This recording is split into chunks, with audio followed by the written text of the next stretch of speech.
Salut à tous, merci d'être là et de regarder ma vidéo. Si vous appréciez, n'oubliez pas de cliquer sur le bouton d'abonnement et d'activer la cloche pour être notifié à chaque nouvelle vidéo, et bien sûr n'hésitez pas à lâcher votre petit pouce bleu si vous aimez ce contenu, ça m'encourage énormément. Maintenant, installez-vous confortablement et profitez au maximum de cette vidéo, bon visionnage. Le FC Barcelone a communiqué la signature du premier contrat professionnel de Lamine Yamal, très prometteur attaquant du groupe de Xavi, qui a signé un contrat jusqu'au 30 juin 2026, et comme pour mieux souligner l'importance de l'événement et l'attention que le club porte à son prodige de 16 ans, les Blaugrana ont donné par la même occasion le montant de la clause libératoire du jeune joueur espagnol, qui est à 1 milliard d'euros. Selon les informations de Florian Plettenberg de Sky Sport, l'Inter Miami est très intéressé par la signature de Luka Modric, et le milieu de terrain croate est en fin de contrat à la fin de la saison avec le Real Madrid, où il ne devrait pas rester.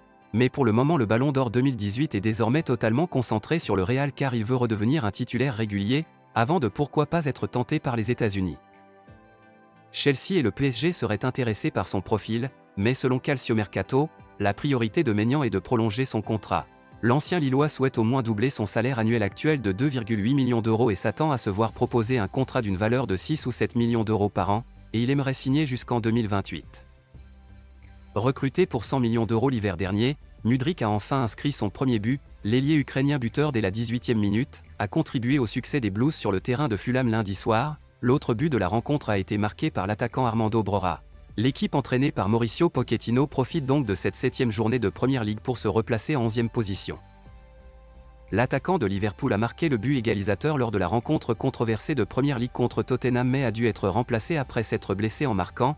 Et selon le journaliste néerlandais Rick Elfrink, le joueur pourrait être indisponible pendant plusieurs semaines. Cody Gakpo devrait être absent plusieurs semaines à Liverpool. Les matchs néerlandais d'octobre ne semblent pas réalisables pour l'ancien joueur du PSV pour le moment, a-t-il écrit sur X. The Sun révèle qu'Arsenal a fait de Osimhen l'une de ses principales cibles pour le futur, mais indique également que Chelsea est très intéressé par l'ancien de Lille et pourrait finalement rafler la mise. Victor Osimhen fait actuellement les beaux jours de Naples, avec qui il est encore sous contrat jusqu'en 2025 et le joueur de 24 ans est évalué à 120 millions d'euros.